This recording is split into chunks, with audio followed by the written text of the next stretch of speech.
Samajwadi party प्रमुख अखिलेश यादव के लिए क्या सत्ता ही सब कुछ है? अखिलेश यादव सत्ता के लिए, पद के लिए किसी को भी छोड़ सकते हैं और किसी को भी पकड़ सकते हैं। क्या अखिलेश यादव के लिए आजम खान केवल एक मोहरा है, जिसे जब चाहे तब यूज करे और जब चाहे तब फेंक दे?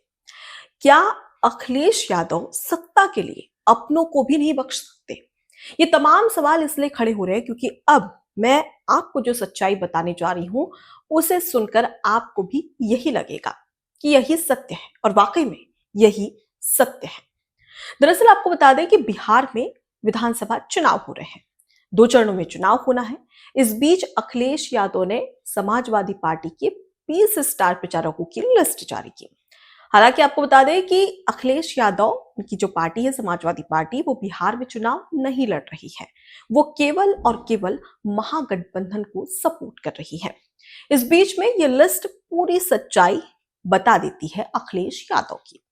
आपको बता दें कि इस लिस्ट में 20 स्टार प्रचारक हैं जिनके नाम शामिल हैं। सबसे ऊपर निश्चित तौर पर अखिलेश यादव का नाम रहता है। उसके बाद तीसरे नंबर की बात करें तो यहां पर नाम आता है आजम खान का। अब उससे भी हैरान करने वाली बात है कि चौथे नंबर पर आजम खान से नीचे और चौथे नंबर पर अखिलेश यादव की पत्नी डिंपल यादव का नाम है। अब सवाल ये कि ये जो स्टार प्रचारक की लिस्ट है, उसमें आजम खान का नाम तीसरे नंबर पर है। ये किस ओर इशारा करता है? और सबसे बड़ी चौंकाने वाली बात इस लिस्ट की यह है कि इस पूरी लिस्ट में अखिलेश यादव के दोनों चाचाओं के नाम ही गायब हैं।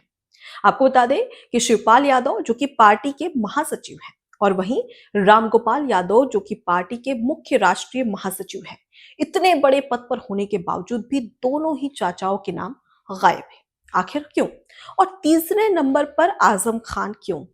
आजम खान क्या पार्टी के लिए इतने महत्वपूर्ण हैं? क्या वोट बैंक के लिए इतने महत्वपूर्ण हैं कि तीसरे नंबर पर डिंपल यादव से भी पहले यहां पर आजम खान का नाम देखने को मिलता है? दरअसल इसका जवाब हम नहीं बल्कि खुद समाजवादी पार्टी के एक नेता ने दिया और इस नेता ने अखिलेश यादव को जमकर घेरा। इसके पीछे का कारण है कि 2024 में उत्तर प्रदेश के विधानसभा चुनाव, यानी कि उत्तर प्रदेश में कुछ सीटें थी जिस पर उपचुनाव होने जा रहे थे, विधानसभा सीटों पर। इसी बीच में समाजवादी पार्टी के पूर्व जिला अध्यक्ष वीरेंद्र गोयल का एक बयान सामने आता है, जिसमें वो ये कहते हैं कि आजम खान को केवल और केवल अखिलेश यादव यूज कर रहे हैं, यानी कि एक मोहरा के तौर पर उन्हें यूज किया जा रहा है सत्ता के लिए। साथ ही वीरेंद्र गोयल ये भी कहते हैं कि आजम खान को स्टार प्रचारक बनाना अखिलेश यादव की समाजवादी पार्टी की एक सोची समझी साजिश है। वो साजिश इसलिए करार देते हैं क्योंकि वो साफ तौर पर इशारा करते हैं कि मुस्लिम वोट बैंक को साधने का सबसे आसान और सटीक रास्ता है आजम खान। इसलिए तो जब भी वो जेल में होते हैं और जब स्टार प्रचारकों की बारी आती है, चुनाव प्रचार की बारी आती है, तो आजम खान जेल से बाहर आ जाते हैं। साथ ही उन्होंने ये भी कहा कि 2024 में जब उपचुनाव हो रहे थे, उसी समय आजम खान जेल में थे। उनकी जो पत्नी थी वो जेल से रिहा होकर आई ही थी। उनका जो बेटा है अब्दुल्ला आजम, वो खुद जेल में है। जब आजम खान के पूरे परिवार पर दुखों का पहाड़ टूट पड़ा था, उसके बावजूद भी अखिलेश यादव या समाजवादी पार्टी का कोई भी दिग्गज नेता उनसे जेल में मिलने के लिए, यहां तक कि उनकी पत्नी से घर पर मिलने तक नहीं गया। इससे साफ समझ में आता है कि आजम खान का सिर्फ उपयोग किया जा रहा है, यूज किया जा रहा है। यह कहना था वीरेंद्र गोयल जो कि पार्टी के पूर्व जिला अध्यक्ष हैं। अब इसके बाद में लगातार सवाल खड़े होने लगे और इसे देखा जाए तो कहीं ना कहीं इसमें सच्चाई भी नजर आती है। दरअसल ऐसा इसलिए क्योंकि उत्तर प्रदेश में अखिलेश यादव एक बहुत ही बड़ा और बहुत ही महत्वपूर्ण चेहरा है और आजम खान जो कि मुस्लिम वोट बैंक में बहुत बड़ी पकड़ रखते हैं। आजम खान जो कि रामपुर सीट से विधानसभा चुनाव 2022 में लड़ा था और वो उस समय जेल में थे और जेल में रहने के बावजूद उन्होंने चुनाव लड़ा और 55,000 के वोटों से एक बड़ी जीत उन्होंने हासिल की थी। यानी कि वोटों का जो अंतर था, जीत का जो अंतर था, वो बहुत बड़ा था।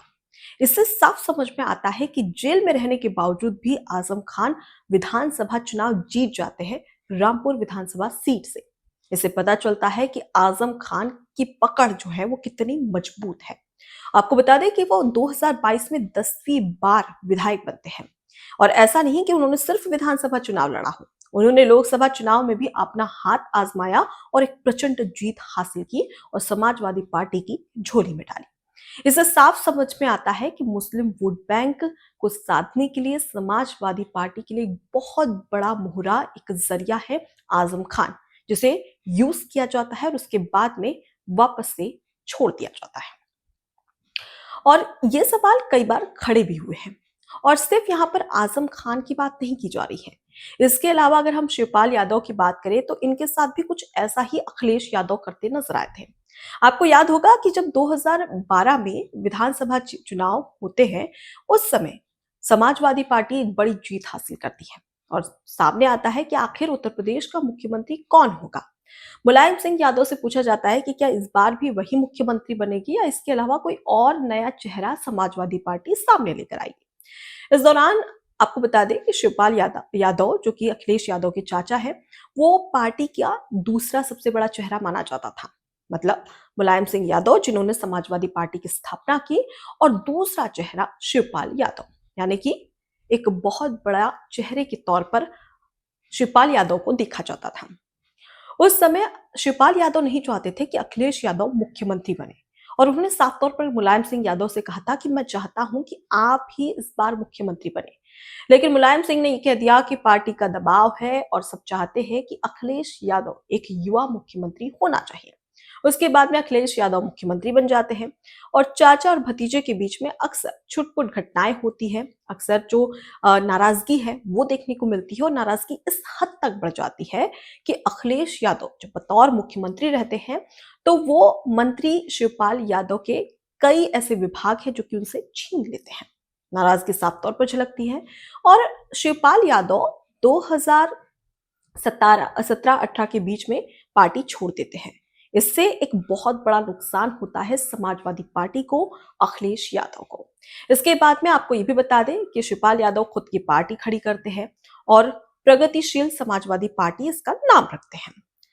शिवपाल यादव अपनी पार्टी को एक बड़ी पृष्ठभूमि दिलाने के लिए, एक जीत दिलाने के लिए यहाँ पर विधानसभा चुनाव उत्तर प्रदेश में जो हो रहे थे उसके लिए कोशिश भी करते हैं। हालांकि वो उस तरीके की स्थापना अपनी पार्टी को लेकर, उस तरीके की पहचान नहीं दिलवा पाते हैं। लेकिन एक बात अखिलेश यादव साफ तौर पर समझ जाते हैं कि उन्हें जो एक बड़ी हार देखने को मिली वो इस वजह से क्योंकि शिवपाल यादव ने पार्टी छोड़ दी और अखिलेश यादव और शिवपाल यादव के बीच में जो नाराजगी थी वो जनता भाप गई थी और यही वजह है कि समाजवादी पार्टी की बड़ी हार हुई थी। अब इस हार को वो समझ जाते हैं। 2022 में वो शिवपाल यादव की पार्टी प्रगतिशील समाजवादी पार्टी का विलय समाजवादी पार्टी में कर लेते हैं, यानी कि चाचा भतीजे के बीच में दोस्ती हो जाती है। और इसका सिर्फ एक ही कारण बताया जाता है कि अखिलेश यादव के पता था कि अगर चाचा भतीजे एक हो जाएंगे तो पार्टी कुछ अच्छा रिजल्ट 2022 के विधानसभा चुनाव में लेकर आ सकती है और हुआ भी कुछ यूं। हालांकि समाजवादी पार्टी को बहुत बड़ी जीत हासिल नहीं हुई, लेकिन इस बीच में समाजवादी पार्टी विपक्षी पार्टी बन गई उत्तर प्रदेश की सबसे बड़ी। आपको ये भी बता दें कि शिवपाल यादव जब प्रगतिशील समाजवादी पार्टी का विलय समाजवादी पार्टी में करते हैं तो इस दौरान सिर्फ उन्हें ही टिकट दिया जाता है, बल्कि उनकी पार्टी के किसी भी नेता को टिकट नहीं दिया जाता है। इससे आप समझ गए होंगे कि अखिलेश यादव को जिस चीज की जरूरत थी वो उन्हें मिल गई। उसके बाद उन्हें नहीं मतलब कि कौन क्या है और कौन क्या नहीं है, कौन पार्टी में रहे और कौन पार्टी छोड़ दे। इस दौरान जसवंत नगर केवल एक सीट जो कि शिवपाल यादव को मिलती है। उसके बाद में उनके नेता काफी नाराज होते हैं, कुछ पार्टी छोड़ जाते हैं तो कुछ अपनी नाराजगी साफ तौर पर जाहिर करते हैं और जसवंत नगर से शिवपाल यादव जीत जाते हैं। फिलहाल शिवपाल यादव की सिर्फ एक ही भूमिका है पार्टी में कि वो पार्टी के विधायक है और महासचिव हैं। हालांकि उनके कोई बहुत बड़े यहाँ पर सवाल की अगर बात करें या कोई बहुत बड़ा जो जवाब उनसे लिया जाता है तो वो देते हुए नजर नहीं आते हैं। अब इससे समझ में आता है कि समाजवादी पार्टी में शिवपाल यादव की क्या छवि है। तो अब सवाल यह है कि क्या सत्ता के लोभ में अखिलेश यादव कुछ भी कर सकते हैं? आजम खान हो जिसे जब चाहे तब वो जेल से रिहा कर देते हैं, मतलब की जमानत पर, और जब चाहे तब वापस जेल छोड़ देते हैं। ये एक बड़ा सवाल है। हालांकि आपको बता दें कि अगर आजम खान की बात करें तो आजम खान पर कई सारे केसेस दर्ज हैं। धोखाधड़ी से लेकर कई ऐसे बड़े केसेस हैं जो उनके ऊपर दर्ज हैं और इसी वजह से वो जेल में रहते हैं। लेकिन जेल से हाल ही में जमानत पर रिहा हुए, उसके बाद में उन्हें स्टार प्रचारक की भूमिका दे दी गई है बिहार के विधानसभा चुनाव में। लेकिन सवाल इसलिए यहाँ पर खड़े हो रहे हैं क्योंकि हम शिवपाल यादव की बात करें या आजम खान की बात करें, उसे लेकर एक स्पष्ट भूमिका अखिलेश यादव की नजर नहीं आती है। यानी कि साफ तौर पर जब चुनाव होता है तब इनका उपयोग कर लिया जाता है और जब चुनाव नहीं होता है तब इन्हें छोड़ दिया जाता है। इसके अलावा अखिलेश यादव को इन बातों से मतलब ही नहीं है। इस पूरे विचार को लेकर आप क्या सोचते हैं, कमेंट बॉक्स में जरूर बताएं। नमस्कार। एबीसी हिंदी न्यूज़ आज ही जुड़िए हर खबर के साथ।